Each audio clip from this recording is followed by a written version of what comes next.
And if you're just joining, my name is David. I am the host of the Freeze Dry Business channel and really excited to jump on here. Now, I've got a special guest, Brandon from WhitePepper Farms, and we're going to just talk about freeze drying. I'm going to talk about some of the top most frequently asked questions when it comes to starting a freeze drying business. And then Brandon, if you're not familiar with him and his channel, go and follow that. It's WhitePepper Farms. And Brandon started his channel several years ago, and he's really done a really good job with understanding home freeze drying and just trying different recipes, applications, like why would you even want to freeze dry this, how to store things. So both of us in conjunction have really got some experience in freeze drying that I think you'd really like to ask questions about. So that's why we're here today. We've got about 45 minutes kind of scheduled into this, but then again, we've got other things that we can talk about. And so, if you're interested in freeze drying, you can jump into this live stream, and that way you get your questions answered, either about home freeze drying or starting a freeze drying business. We're all here to help. So I'm gonna pause right now just to make sure that Brandon can log in. And yeah, start asking your questions in the live chat and we'll get started. This is an open dialogue. So yeah, I'm just chatting with Brandon, making sure that he's in, and that way we can get him answering some questions. And yeah, let me know if you've got any if you've got a business. Let me know what you're freeze drying and how things are going this summer. Freeze drying has evolved a lot in terms of the business side. Hey, Brandon, Can you hear me? what's Ke up? What's going on? Can you hear me all right? Yes, we can hear you. All right. All Look at right. that, freeze dry daddy. Do you have that? This is Brandon, everyone. So Brandon is a part of he's basically the creator and the influencer in this freeze drying space. If you're not familiar with this channel, go follow it, White Pepper Farms. And Brandon, tell us a little Let's bit go. about yourself. Like what are you all about in your channel in this freeze drying space in case people have never even explored your channel and your content? I do a lot of short form content where David's doing a lot of the long form stuff. I do a lot of short form stuff, make videos about 5 days a week. Primarily just kind of experimenting with my freeze dryer, doing different snacks and meals and treats and some things that work and some things that don't, and just kind of trying to figure out different ways of freeze drying, freeze drying new things, finding cool recipes, just doing everything I possibly can. I think at this point I've probably freeze dried, I don't know, 1,000 different things. So yeah, just having a lot of fun with my freeze dryer and sharing it with everybody. Yeah, what I love about your way of freeze drying is like you're very experimenting, and I do experimentation, but specifically to see like is this something that can be freeze dried that people would want to buy for sale? But when you're not doing it for sale, you can have a lot of creative sides of it. But also, I think your videos give people a taste for what's possible in different applications because you do a lot of powderizing, if that's a word. I mean, you take Yeah. you take things that are more liquid form, and then you make them actually like a powder form once it's Mhm. freeze dried. What's Yeah. like what's like your go-to? What's your favorite thing to make into a powder that you use within your daily, meals with your family? Give me just a second. I'll actually show you. I've got some sitting right here. Okay, awesome. Yeah, and also if you're just joining us with this live stream, myself and Brandon were both experienced freeze drying uh, aficionados.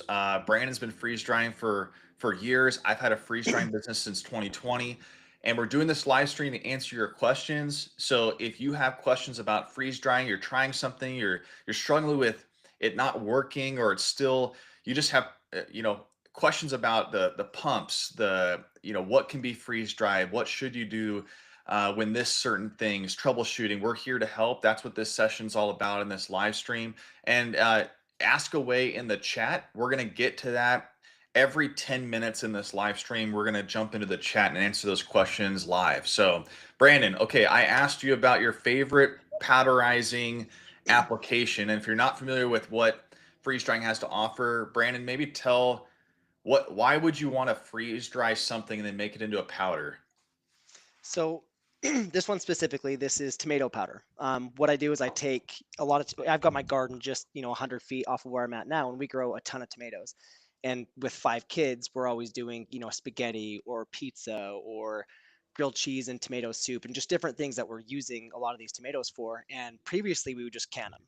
It's simple, easy. You can just water bath can tomatoes because of the acidity level. And when I first got into freeze drying, I decided to try doing tomato powder.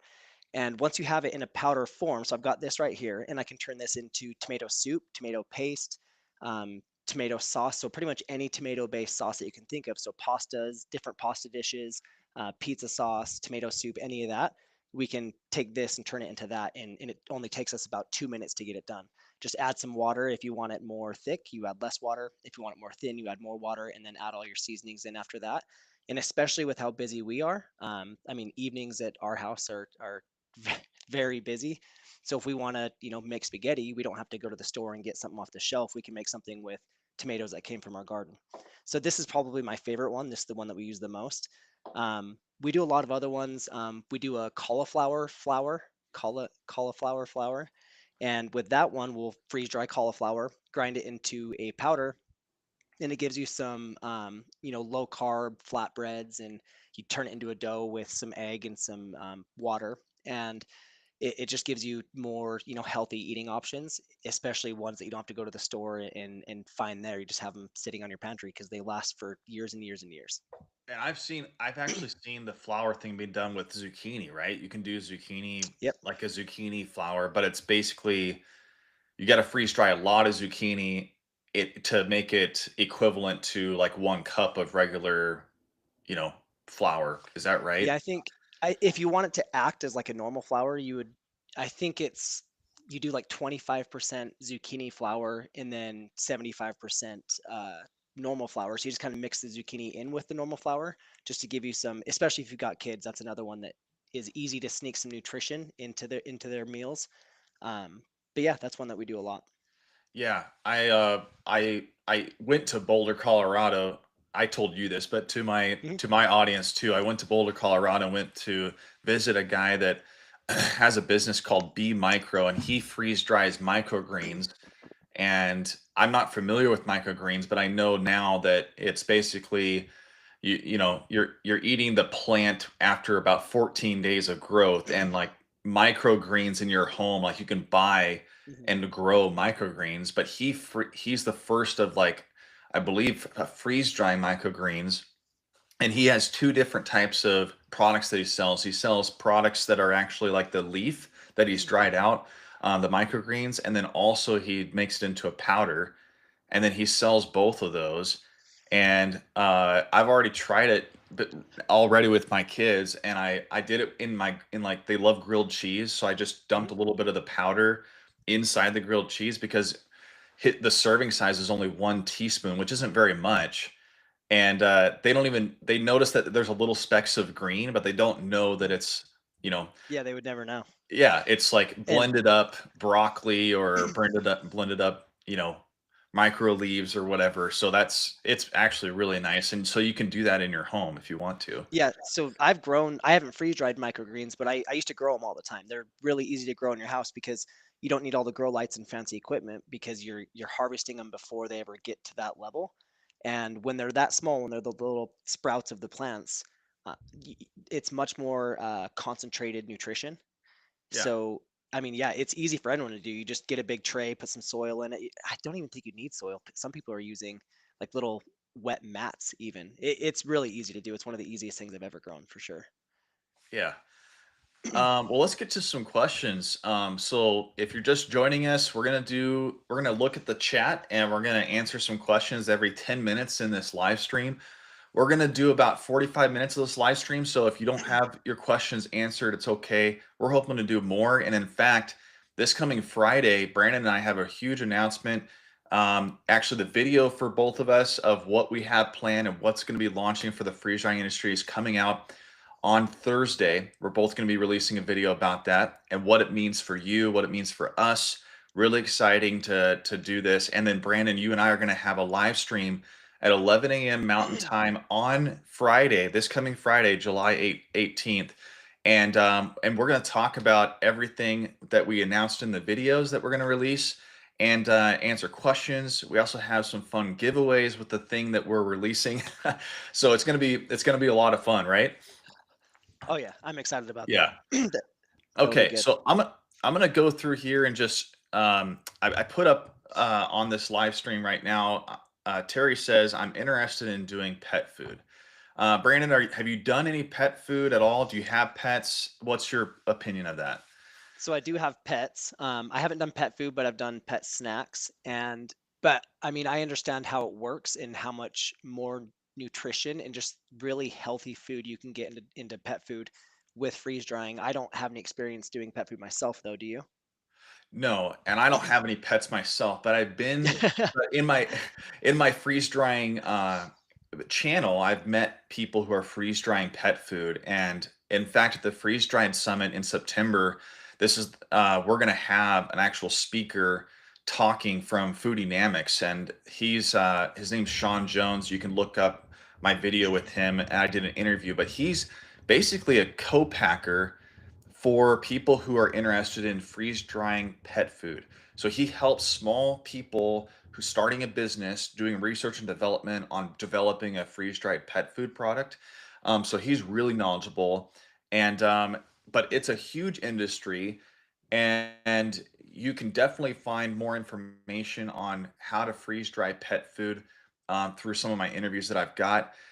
It's a totally different ball game because you're dealing with most of the time raw meat, and that's a USDA type of certification. It's very regulated, but I mean the price point for freeze dried pet food is huge. So, but for your own home pets, I mean, like that's a no brainer, especially if you can get access to raw meat. Yeah, and I feel like that's an industry that is just beginning to get started. There's a lot of companies that are kind of starting up and getting into the freeze dried pet food industry, but I feel like that's one that's really going to explode over the next few years. But and David touched on it quickly there, but that's one thing you have to keep in mind is when you freeze dry raw meat, even though it's dried when it's done, it's still raw and you still have to treat it like it's raw. So there's going to be a lot Yeah, of regulations and stuff around it if you're trying to sell it. If you're trying to do it in your own home, that's a whole nother story. You can, do it all the time. Just be safe and make sure that you don't have any cross contamination or anything. But there's plenty of people doing it, and I think getting into that business right now would be a smart move for sure. awesome. Well, we'll move on to another question here. So, Christine's Backyard Garden says, "Hello, I have a medium harvest right. Tried freeze drying tomato slices, but I don't think I let them stay in long enough. What is an ideal time for quarter-inch and half-inch slices?" Do you want to answer that? Do you want me to Well, take it? I'll just I think it's more of a simple answer. So, Mhm. with freeze drying, you're constantly experimenting with dry times and kind of your recipe. The recipe could be how thick you're doing your slices. And so, most of the time, I'm doing my slices with strawberries probably about an eighth to a quarter of an inch. And the smaller your slices, the less density, like a harvest right and most other freeze dryers, when they're doing more like thermal heat, they just have a sensor in that chamber that basically is monitoring through their technology whether something is dry. And the thicker something is and the larger something is that has moisture, it's just going to take longer to for that sensor to basically kind of say like, hey, it's done drying. And so that's why you'd want to go more thin, and also you might have some variability with your end of the result process. So you kind of have to just experiment with both sides and figure out how long it might dry or not.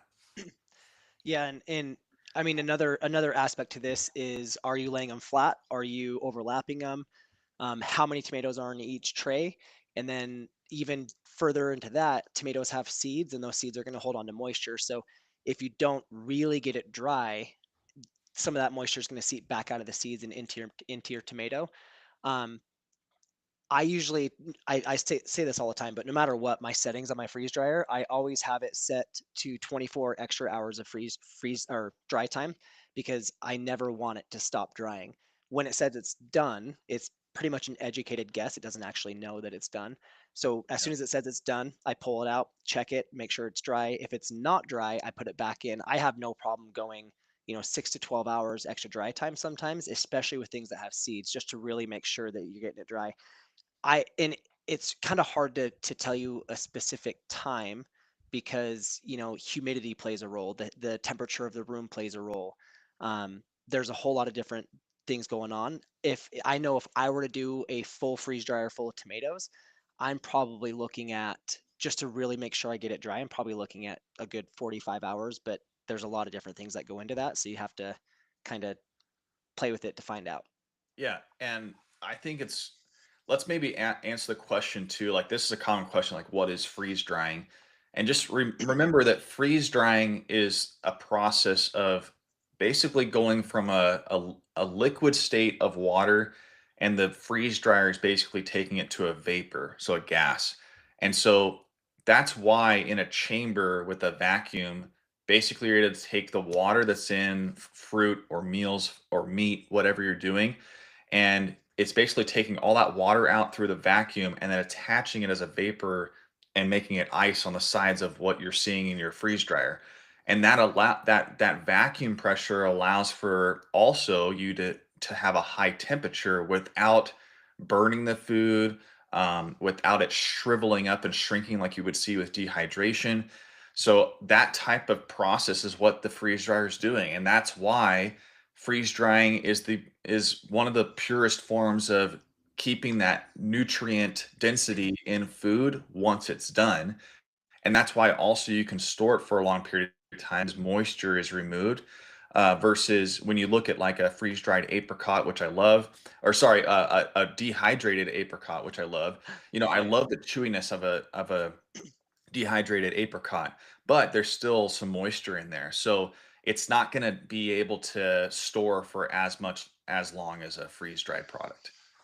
Yeah, and so something I think surprises a lot of people. I made a video about it. I don't know, it was last week or the week before, and there were a lot of people that were surprised. But a freeze dryer doesn't have like a moisture sensor, like at least not Harvest Dry. Is there any other company that does? Stay Fresh has a probe, but again, Uh, it's only to you would only put the probe in there to kind of just give the freeze dryer a sense of maybe the thickness of yeah. what potentially all four freeze dryer trays that you Mhm. have on your shelves are doing. Yeah, so it's taking a lot of different parameters, like different temperature readings and pressure readings and all these different readings, and it's coming up with an educated guess on if the food's actually dry.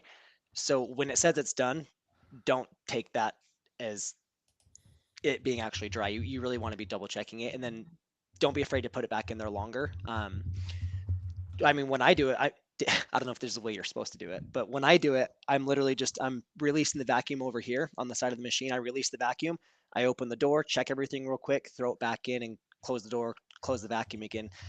I mean, it takes me 30 seconds to do. I think technically you can finish the cycle and then restart the cycle without having to go through the first part again, but I usually just release the vacuum.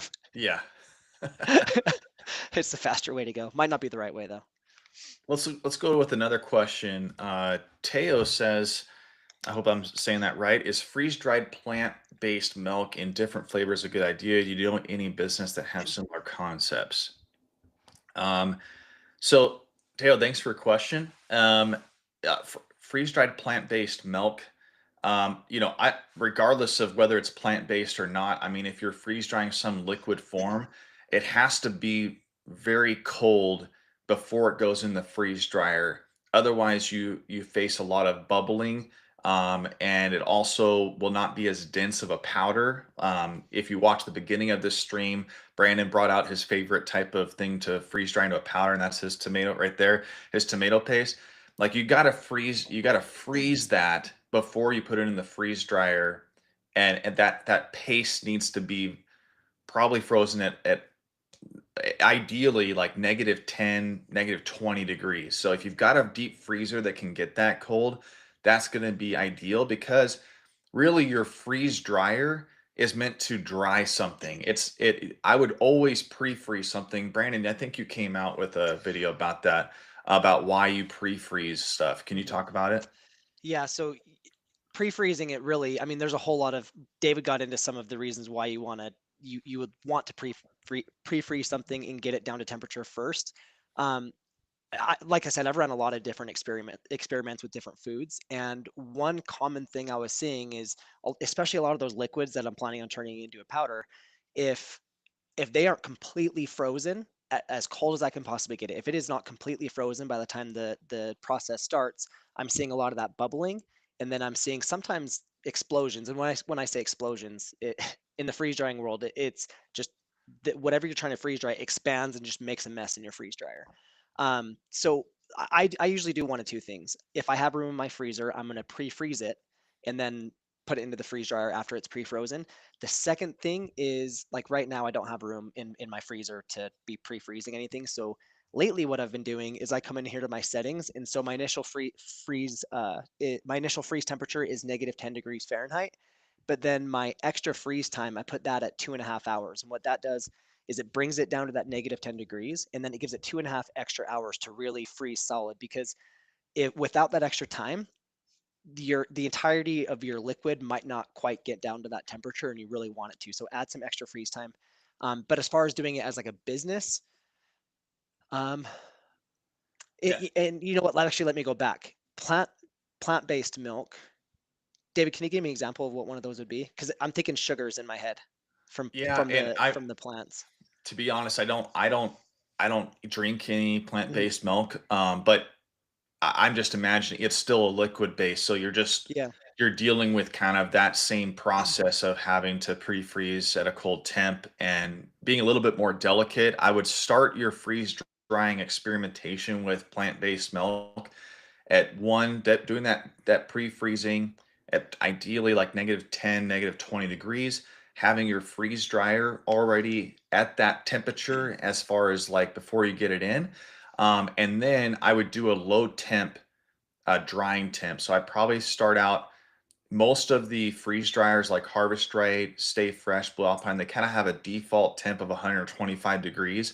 I would drop that to maybe like 115, something like that, and see if it has a good result for you.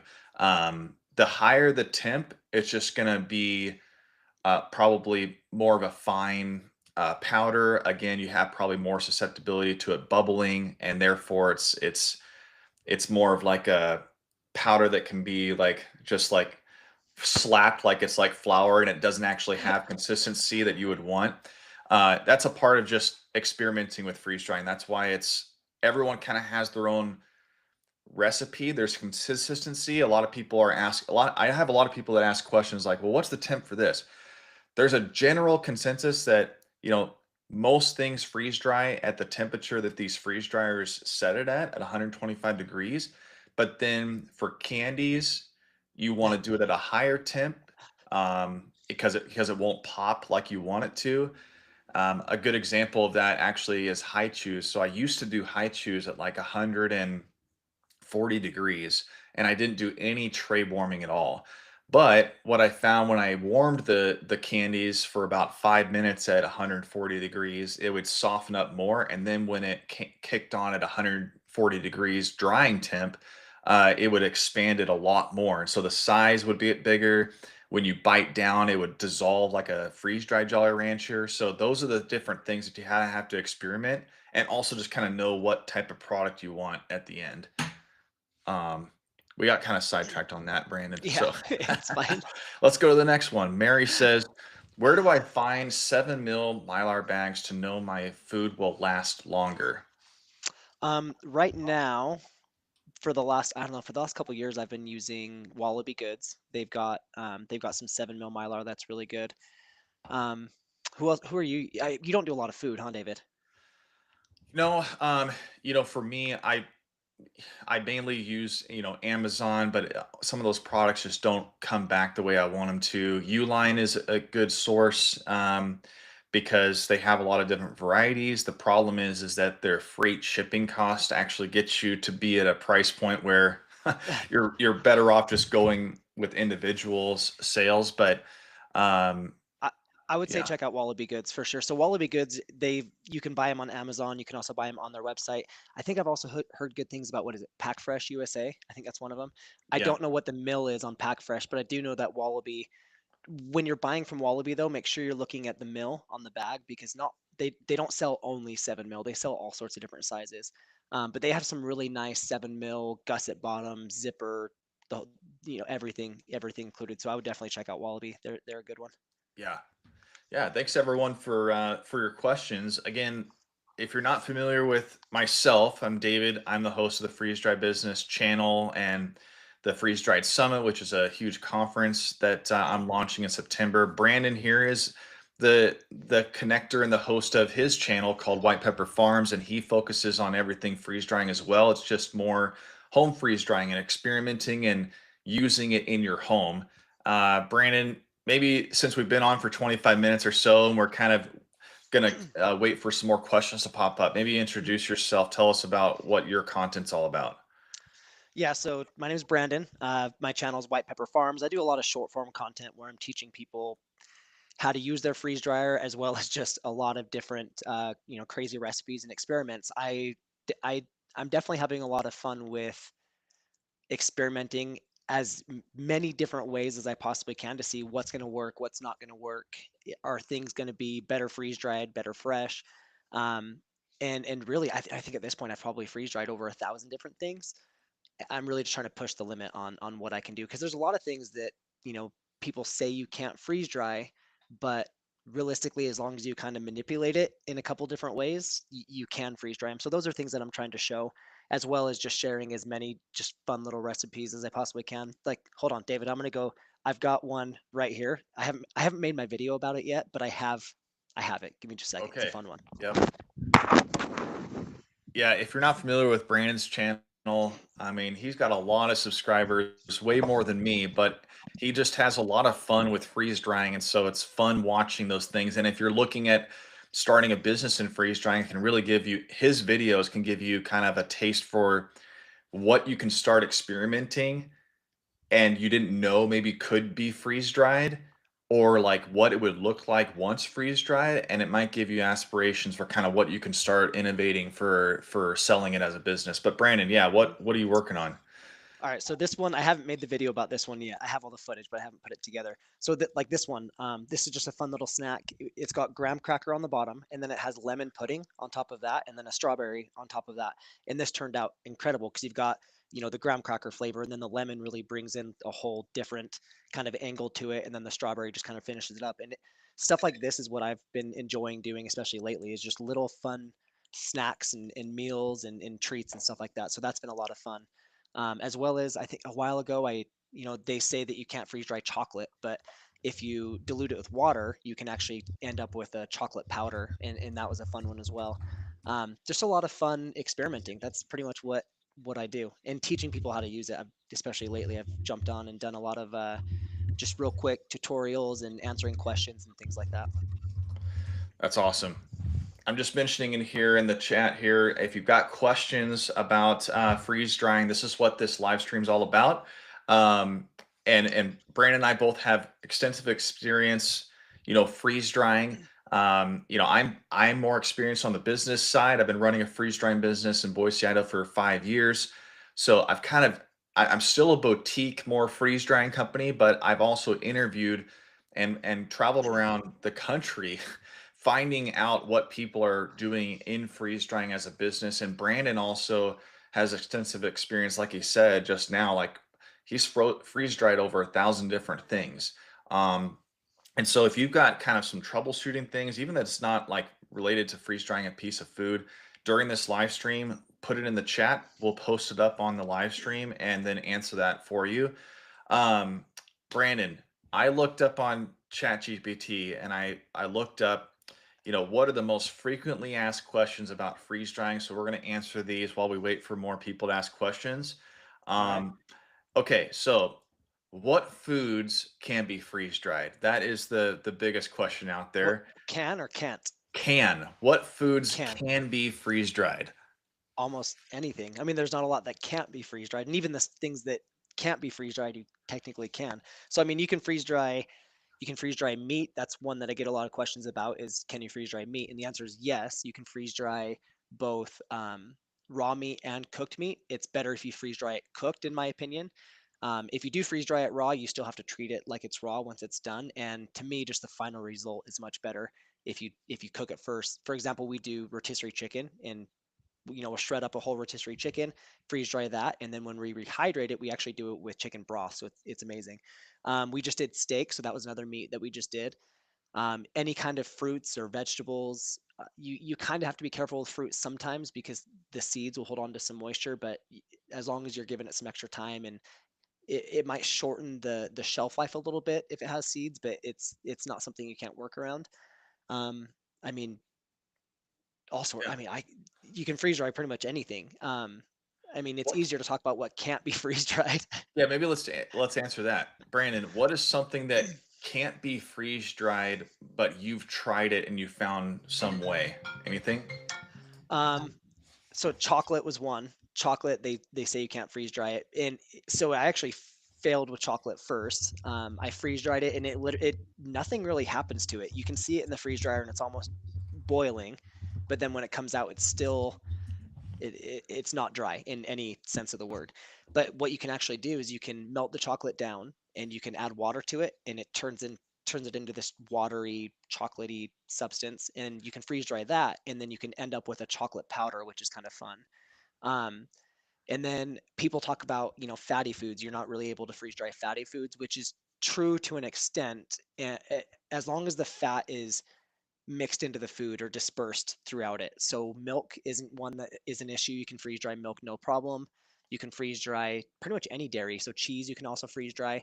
If you start getting into the more greasy things, your shelf life is going to be reduced, but you can still do it and it's still going to last you a decent amount of time. One thing that I do a lot, like when I did cheese, I did, little cheese slices. I also did shredded cheese. I'll put a paper towel down on my tray, and then I'll lay everything down. I'll lay the cheese down on that, and then I also put a paper towel over top of it, so that way as it's freeze drying, if I tried it first without the paper towel, and you can see it kind of boiling. You can see the oils inside of it kind of popping. And if you put a paper towel on top of that, that paper towel is there. Oops, sorry. That paper towel is there to kind of catch some of those oils. So you can really catch some of the oils with some of those fattier things. I haven't done it myself, but I've seen people do cream cheese, and that was kind of a cool one because when I saw the person do it, they freeze dried, like they just cut a cream cheese block up into a bunch of different parts. They freeze dried it and then turned it into a powder. And when they were done, they found that if they rehydrated it with cold water, it got kind of chunky and the fats inside of it coagulated.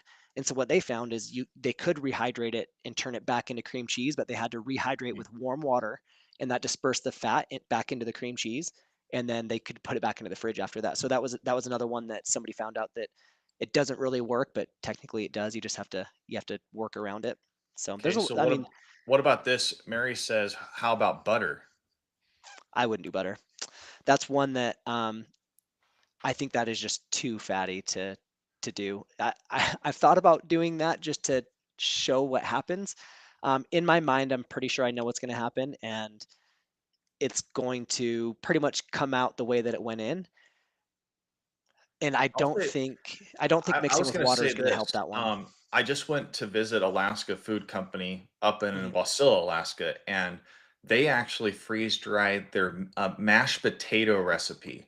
And the chef that they use to make their mashed potato recipe has figured out how to use butter within the ingredients at the right density that it's still super flavorful even after freeze dried and reconstitution. And so he's figured out a way.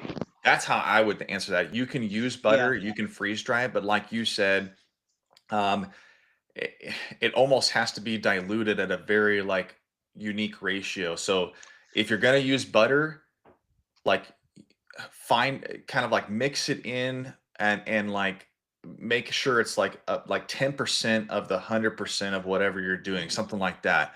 And then you just have to kind of figure out, does it have the taste after you freeze dry it? Again, also when you're experimenting, you don't have to do all trays of your freeze dryer to do different experimentation? Like you have a lot of videos, Brandon, where you just do one tray just Uh, to kind of test things out. Or would you say, no, don't do that? so when you see my freeze dryer only having one tray, it's because usually when I'm filming, I will do 5 different things in my freeze dryer. And Okay. so in one of those videos, you would just see that there's one thing in there, but it's because I already filmed the other 4. But no, what David's saying is absolutely correct. You could use butter within your cooking. I would keep it minimal, and then yeah, so you could mix it in, cook with it, do that. There's also kind of butter substitutes. Like one time we did caramelized onions, and which was incredible, but we didn't want to use butter to do it because we didn't want it to be too fatty. So we ended up using beef broth, and we caramelized the onions in the beef broth. It was awesome, and it worked really well. But yeah, straight butter, no, but you Yeah. you can use it in cooking, a little Yeah. bit sparingly. Yep. I'm gonna answer. I'm gonna post a or like ask a question. So, a common question that I saw in ChatGPT about freeze drying as a business is, what are the licensing and and regulation requirements to start a business? And that's a very common question. It's actually more easy to answer now than it was. I believe that there's like 3 different kind of regulatory little buckets you can fit into to start a freeze drying business.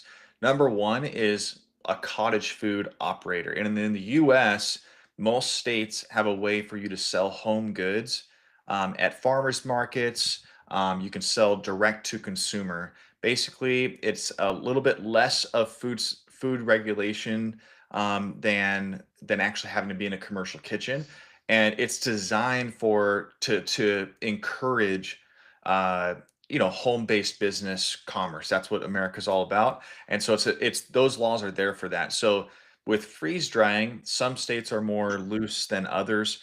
Like for example, in Idaho, you can do candy and you can do fruits. In some other states, I've heard, though, they're very restrictive. You can't do very much of anything.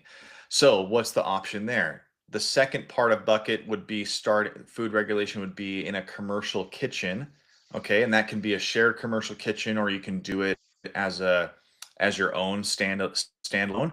Difference being is that the shared commissary can be something that you're sharing with caterers, bakery people, people that are trying to start their food-based business, and it's more cost affordable to do that. The problem is that you just don't have the whole space to do what you want. So if you want to expand and have 10 home freeze dryers for your business, that commissary may not work with that, but it's kind of that other entry. And the next phase would be regulatory would be FDA, or if you're wanting to do meats, USDA, and those two kind of processes are a lot more involved. I'm not familiar with those, but from the facilities that I've seen, it's not a once you kind of figure it out and you go down that path, it's just a normal function of your business of having the FDA inspect your facility, having to take those classes where you know how to handle fruits, vegetables, washing, food safety, USDA as well. So if you want to start a freeze drying business, you can start out in your home. You got to just know what your home-based business laws are in your state. Then you can go commercial. That opens up the doors for more menu items, meaning like you can freeze dry more stuff to sell. And also you can start selling wholesale in your state. And then the FDA, USDA opens you up to more national types of regulations. That's how I'd Hey answer David, that. will you pull up the different kinds of storage methods one, because that's one that I Oh have a yeah. little bit of experience Yeah, let's with. take a look at that. Yeah, so Yeah, that one. Terry All asked right. this, So, are there different kinds of storage methods you guys are most familiar with, and how do you judge on how many oxygen absorbers to use? oxygen absorbers, I don't have a clear answer on that. I don't know it off the top of my head, but there are charts. Um, there's charts that tell you how many cc's per how many like quarts or however it works. So there are charts. You can find those online pretty readily. Um, but as far as the different types of storage methods, the main one I actually use is just glass jars. If So I use glass jars, and I also vacuum seal it. I have a little thing that goes on the top and vacuum seals it. If it's something that I plan on using within a few months, or it's something that I'm using quite often, I won't put an oxygen absorber in here, because the first time you open it after you seal it, that oxygen absorber is going to be toast. If it's something I want to put in a jar and not touch it for a year or longer, I'm going to put an oxygen absorber in, and I also vacuum seal it just to be safe.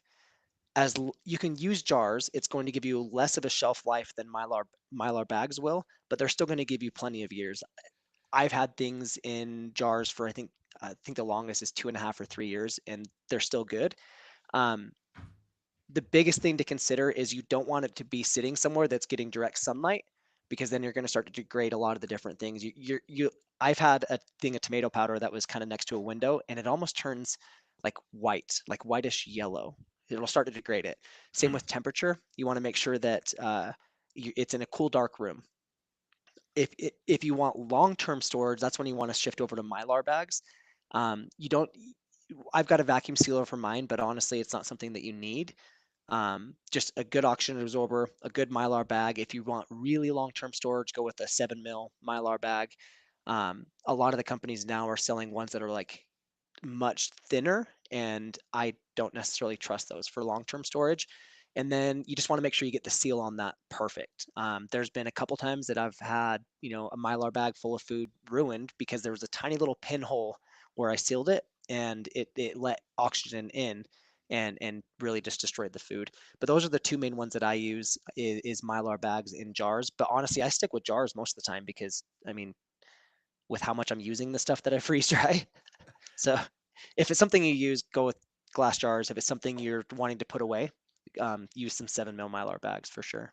Yeah, I don't have anything to add to that. That was explained perfectly. Got another question here from Jack. He says, "How can you add extra time if you finish a cycle that's not done? Do I need to start a whole new cycle?"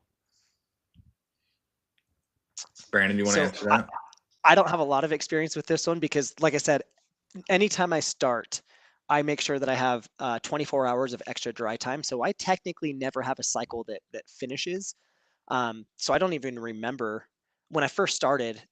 I had cycles that would finish, but I think after you finish, I don't even remember what happens on the screen. Well, You after might have more after you experience than finish, me. yeah, after a cycle finishes, and I'm talking, I currently have I have two large Harvest Right freeze dryers, then I have a Stay Fresh machine. Both of those screens basically allow you to add extra final dry time. So it'll Mhm. actually have a button on the icon that says add more dry time. And that allows you to not have to like restart the whole system where it goes through kind of the vacuum freezing stage, then the dry time, then the final dry time. So a good method to know if something is dry is the weighing method. So you're just like I would actually just take the food out, weigh it, and then write down how much it weighs. Stick it back into the freeze dryer. Close the lid, the door, and then close off your pressure valve, and that way you can start the vacuum again and then just add dry time. And I would just add, let's say, 3 more hours at the final dry temp, and let's say that's 125 degrees. It'll run for 3 hours, then take those trays back out, weigh it again, and if it's the exact same, then you really didn't need it. You just kind of did that just to make sure. If it's less than what it was when you weighed it, then you actually know that you need that you still had moisture in there relatively. So, yeah, uh, extra dry time is actually on the screen to answer that question. Um, all right, we're gonna do this live stream, Brandon, for another probably like I don't know. Let's do 7 more minutes, and Okay. yeah, we'll end at about 11:25 our time here. So, here's another question: Can you touch on expiration dates for freeze dried products? I'll answer this. So it really just depends on what Brandon just discussed with your storage methods. Again, the susceptibility to freeze dried products being ruined and going bad is what you actually took out, which is water. So any type of moisture is going to affect the product, sunlight, and also then oxygen. So if you can Temperature as remove well. the what's that? Temperature as well. Oh, You don't want it temperature. in Yeah. you don't want it in like a really hot room. Exactly, yeah. So sunlight, i.e., yeah, keep putting them into like a hot area. So those 3 things, if you have those things really nailed down, then you can store it for a lot longer, and most of the time that's through, like, a vacuum sealed thick Mylar bag. Think of those MRE meals, that's why they're able to store for a long period of time because the thickness is, actually some aluminum in between the plastic from a Mylar, so you have, like, thickness on either side of that plastic for the bag. And so the thicker you have on either side, the less permeation that the sunlight or temperature has, the less that it has susceptibility to any type of sunlight. Like I said, that type of thing. The moisture is just something you have to make sure you test through weight, most likely through your freeze drying process. But like Brandon said, I mean, you can store if you have your pantry that doesn't have any light going to it, you can store the freeze dried product in jars, right, Brandon, for I would Mhm. say several years. I mean, Yeah. it's not like it's going to go bad if you have the moisture gone and then you don't have it in a very hot area. Yeah. And then, I mean, best case scenario, right, is what you said, Mylar bag with an oxygen absorber, all these different things in the correct room. And I mean, all the freeze drying companies are going to tell you 25 years. I don't think that's out of the question at all, but that's going to be under perfect circumstances. And that's also going to be specific types of foods. Once you start getting into like some fatty foods, that's going to reduce that time a little bit because the fat is going to be adding moisture inside of your bag. So usually, like if it's me and I'm putting, like I've got it sitting over there, but I've got a lasagna, right? Like a lasagna pasta. And if I were to give that to a friend, I don't sell anything, but if I was to give that to a friend, I would probably, to be really safe, I'd probably write 5 years on it, and that's being safe. Um, I don't know what the rules are as far as selling something though. I'm sure there's Yeah, it's regulations and there's ways to figure that out. yeah, it probably depends on what you're I always tell people like what's the purpose of whatever you're freeze drying?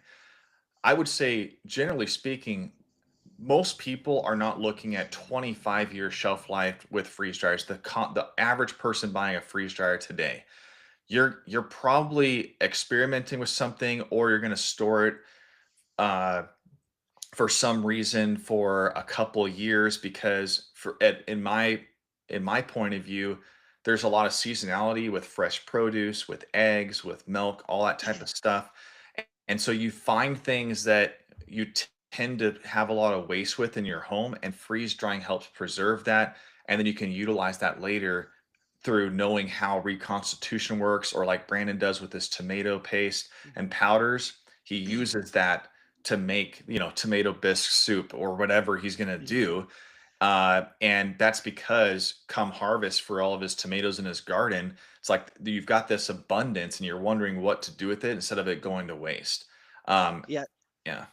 So, and to go along with that, I do both, right? So, I have I have quite a bit of food that's stored away in totes in a cold, dark room in my house.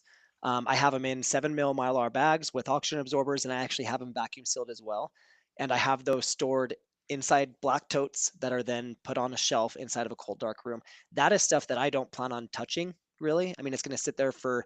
I'd feel comfortable with it being there 10 or 15 years without me ever even looking at it. But then to go with what David said, I also have everything from my garden that I want to be eating, next February. So I've got all my garden food that a lot of my garden stuff I'm just putting in jars because it's going to be gone by the end of winter. So it really just depends on what you're looking to do with it. But if you're looking to sell a product, then don't take any of my advice. I would probably Yeah. look into like the laws and regulations with it because those might differ. I know that like if you look at like Mountain House and stuff, their meals, they're good for what is it, 30 years? I'm pretty sure Yeah. they're 30 years. Yeah. And figure out what your, like, freeze dried candy, which a lot of people sell, even freeze dried fruit, it's a consumable. People want to eat Mhm. that now.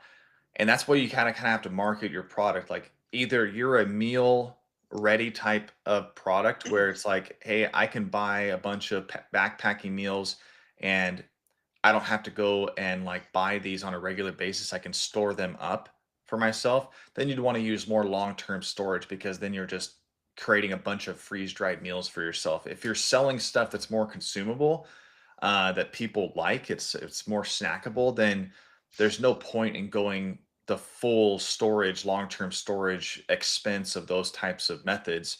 It's just something you want somebody to eat right away. Um, Maybe let's do one more question here. And yeah, and just announcing too, Brandon and I have a very unique partnership coming up that we're going to release in an announcement. We're going to release a video on both of our channels and social media. Freeze Dry Business for me, White Pepper Farms for Brandon. That's going to be released on Thursday, and that'll tell you what we're doing. It's going to really help the freeze drying community. And then on Friday, we'll have a live stream, just like you're seeing right here, to answer questions, fill you in a little bit more about what we announced on Thursday. And we also have some very exciting things that we'll be, showcasing as well on that live stream. We're going to do live stream on here on the Freeze Dried Business, and then also we'll do a TikTok live on Brandon's account, and he's going to invite me on there as well. And if you're not on there, go and subscribe, follow our accounts. That way you'll get notified and engage with us there. Let's do one That'll be more fun. question here, Brandon. Okay, Mary asked one more follow up. So if the harvest right freeze dryer turns off and the food is still needs more dry time, the question is how can we just go to drying instead of the freeze first? Hey, Mary, Yeah, it's been so long since I've let one finish the cycle. Do you by chance know exactly what the screen tells you? Because I think there is a way to just push a button, and I think there should be a button that says more dry time, and then it'll the vacuum pump will still kick on. It's gonna do all the different things, but there should be a button on there. yeah, If you're asking, as a just in case, then yes, I'm pretty sure you can do that. But if you're asking because you ran into an issue, could you jump on real quick and just kind of let us know what that screen told you? Because if I remember right, it does tell you, it does give you the option to do more dry time on the screen yeah. after you're It done. does. Yeah. I, On that screen where you see on Brandon's, I'm gonna pin you, Brandon, so we can see your a larger screen. So if you, Brandon, you're on your freeze dry. If you just go Mhm, back to your like main home screen, mhm. um, so if he presses start, Want me to press and it? Should we you find can, out? yeah, go ahead It'll and do take it. us a Yeah, minute. I'm it's okay with okay. doing it. Let's. Press start, and then what I want you to do is now it's This basically, might take longer than we thought. yeah, now it doesn't show the Clover like Harvest Right logo in the top left corner, does it? Yeah, it does. Go ahead and do that. I. Oh yeah, that skips it, huh? So let's go Yep. continue. It's freezing. Oh, I can just kind of skip through all these, huh? Yep. Vacuum freezing. I forgot I can do that. It's a good thing I have you on here. Drying. So my pump's kicking on now. Okay. And then click it again.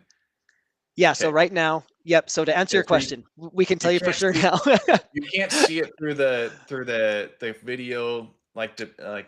dimensions or So whatever, but yeah. right now, I can tell her exactly what it says. So right now, what it says is process complete, open drain valve to vent because it thinks that it just finished up. And it says no defrost, more dry time, or defrost. So if I wanted to continue, I would just hit more dry time. So hopefully that answers your question now that we ran through it. Okay, so Okay. Mary's follow-up was it does say more dry time, but when it turns off and we need to add more time, then what? Mhm. Well, yeah, that's so It, if you've basically kind of accidentally pushed like defrost or just like you ended that, yeah, mhm. you can't really go to final dry without having to go through the freezing process, then the vacuum freezing, and then you, it'll go to dry, I believe. you can do what I just did though. Unless you just did that right now, So right? yeah, so you can do exactly what I just did. Okay. So if you're completely done, and you need to give it some extra dry time, and your process is done. You don't have the option of pressing more dry time. Put everything in there, close the valve, make sure everything's closed up. Start a cycle, and then you're going to have the little Harvest Right logo up in the upper left. Every time you push that, it advances to the next stage. So you can go Nice. past the freezing, you can go past the 15-minute wait time, you can go past the freezing, you can go past the whatever the other ones are. You can go all the way to like the final dry, and then you can just let it stay there by just pushing that up top left button, so you don't have to go through the whole process. I'm glad I mean, I just learned something, so that's good. Yeah. Now, the reason I knew those things is because before Harvestrite had their candy mode in their software, Mhm. this is how I like I bypassed and created my own candy mode on the old software. Is you basically press start and then you just press the logo and it bypasses the freezing because you don't really need to freeze candy. You just need to get to that high temp mode. So that's what I would do. Uh, Harvest right now says that if you skip modes like that, it could void your warranty. Oh, great. I Some just did this on live. yeah, it's okay. Some people have You did said that, but you I didn't see this haven't harvest, heard right? Harvest Right say to me that. Uh, but yeah, Nobody tell harvest right what I just did, please. yeah. Okay. Well, Brandon, any final thoughts on this live stream? Otherwise, we will see everyone on Friday. Yeah, no, that's what I was gonna say is, Friday, we're gonna be doing that live where we're talking about the announcement. Oh, ayo.